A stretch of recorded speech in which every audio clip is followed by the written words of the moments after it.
إن الحمد لله نحمده ونصلي على رسوله الكريم أما بعد أعوذ بالله السميع العليم من الشيطان الرجيم من همزه ونفخه ونفسه بسم الله الرحمن الرحيم فما آمن لموسى إلا ذرية من قومه على خوف من فرعون وملئهم أن يفتنهم إن فرعون لعال في الأرض وإنه لمن المسرفين۔ آج ہم ترجمہ قرآن کے سبق میں سورہ یونس آیت نمبر 43 سے پڑھیں گے۔ فما آمن علی موسیٰ، پیچھے ہم پڑھ رہے ہیں موسیٰ علیہ السلام کا واقعہ۔ اللہ فرماتے ہیں وہاں پر حق غالب آ گیا، فرعون ہار گیا، جادوگر ہار گئے۔ تو چاہیے تو یہ تھا کہ فرعون بھی ایمان لاتا اور مان لیتا موسیٰ علیہ السلام کو، اس کے حواری بھی، لیکن نہ ایمان لائے موسیٰ علیہ السلام پر الا ذریۃ من قومی، مگر چند لوگ، تھوڑے سے لوگ اس کی قوم سے اعلیٰ خوف، کیوں نہ ایمان لائے؟ یہ اس لیے کہ موسیٰ علیہ السلام کو وہ سچا نہیں مانتے تھے، نہیں، انہوں نے موسیٰ علیہ السلام کو سچا مانا اور معجزات سامنے آ گئے، حق وہاں واضح ہو گیا، سچ ثابت ہو گیا، لیکن کیوں نہ ایمان لائے؟ اعلیٰ خوف من فرعون سے خوف کرتے ہوئے۔ پیچھے ہم نے پڑھا تھا نا کہ فرعون نے کیا کیا تھا، کہنے لگا میں تمہیں لأصلبنکم فی جذوع النخل، میں تمہیں کھجور کے تنوں پر سولی لٹکا دوں گا، لأقطعن ایدیکم وارجلکم من خلاف، ہاتھ اور پاؤں مخالف سمت سے کاٹ دوں گا، اس ڈر کی وجہ سے کہ فرعون نے دھمکی دے دی تھی ابھی فوجیں بلا کر سب کو جو ہے نا ہاتھ پاؤں کاٹ کر پھینک دوں گا، اس لیے کوئی نہیں مان لایا مگر تھوڑے سے لوگ، وہ جادوگر تھے اور چند لوگ اور تھے۔ وَمَلَئِهِمْ، اور ان کے سرداروں کے خوف کی وجہ سے، أَن يَفْتِنَهُمْ، کہ وہ آزمائش میں ڈال دیں گے ان کو۔ إِنَّ فِرْعَوْنَ لَعَالٍ،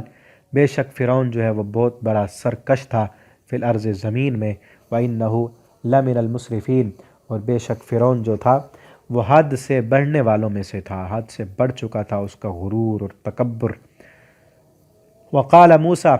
کہا موسیٰ علیہ السلام نے، یا قوم، اے میری قوم، ان کنتم آمنتم باللہ، اگر ہو تم اللہ پر ایمان لانے والے، فعلیہ توکلوا، اسی اللہ پر توکل کرو اور بھروسہ کرو، وہ رب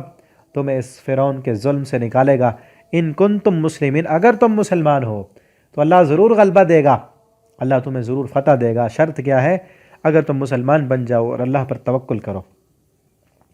فقالوا، تو انہوں نے کہا، علی اللہ توکلنا، ہم اللہ پر بھروسہ کرتے ہیں، ربنا، اے ہمارے رب، لا تجعلنا فتنة للقوم الظالمین، نہ بنانا تو ہمیں فتنہ، آزمائش ظالم قوم کے لیے، ونجینا، اے ہمارے رب نجات دے تو ہمیں، برحمتک، اپنے رحمت کے ساتھ، من القوم الکافرین، کافر قوم سے، یہ کافر قوم ہے، فرعون یہ آزمائش میں اور فتنے میں ڈال رہا ہے، اللہ تو ہمیں اس فرعون کی غلامی سے نجات دے اور اس کے عذاب سے بچا، تو ہمیں نجات عطا فرما۔ وَأَوْحَيْنَا، ہم نے وحی کی موسیٰ علیہ السلام کی طرف، وآخی، اور اس کے بھائی کی طرف، أَن تَبَوَّأَ، کہ تم دونوں ٹھکانہ بناؤ، لِقَوْمِكُمَا، اپنی قوم کے لیے، بِمِصْرَ، مصر کو، بیوتاً، گھر، مصر کو اپنا گھر بناؤ، وَجَعَلُوا، اور بنا لو تم، بیوتکم، اپنے گھروں کو، قبلةً، قبلہ، یعنی آزمائش کا دور ہے، فتنوں کا دور، ابھی مصر میں ہی ہو، تم نے کیا کرنا ہے کہ اپنے گھروں کو قبلہ بناؤ، اپنے گھروں میں عبادت کرنی ہے، کیونکہ باہر جو ہے فرعون کا ظلم ہے، وہ تمہیں باہر نہیں نکلنے دے گا، کھلے عام عبادت نہیں کرنے دے گا، تم نے کیا کرنا ہے، بیوتکم قبلہ، اپنے گھروں کو قبلہ بنا لو، وہاں پر عبادت کرو اللہ کی۔ تو آج بھی اگر کسی ملک میں جہاں کفر کی حکومت ہے، وہ نماز نہیں پڑھنے دیتے، مسجد نہیں آنے دیتے، جماعت نہیں کرانے دیتے، تو مسلمانوں کو وہاں چاہیے پہلے تو یہ ہے کہ ایسے ملک میں آ جائیں یہاں مسلمانوں کی حکومت ہو، جہاں پر نماز پر اسلام کے جو احکامات ہیں ان پر چلتے ہوئے مشکل نہ ہو، وہاں ہجرت کریں، وہاں آ کے رہیں کہ اللہ کی عبادت تو آزادی کے ساتھ کر سکیں نا، لیکن اگر مشکل ہے، ہجرت بھی نہیں کر سکتے، تو اپنے وَجَعَلُوا بُيُوتَكُمْ قِبْلَةً،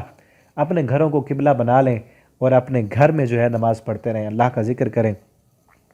تو انہیں بھی اللہ تعالیٰ نے یہی حکم دیا کہ اپنے گھروں کو قبلہ بنا لو، اور کیا کرنا ہے، اقیم الصلاۃ، نماز پڑھتے رہو، قائم کرتے ہو، بشر المؤمنین، مومنوں کو خوشخبری سنا دو، مومنوں کو خوشخبری دو، کس چیز کی خوشخبری؟ کہ ان قریب اللہ رب العالمین جو ہے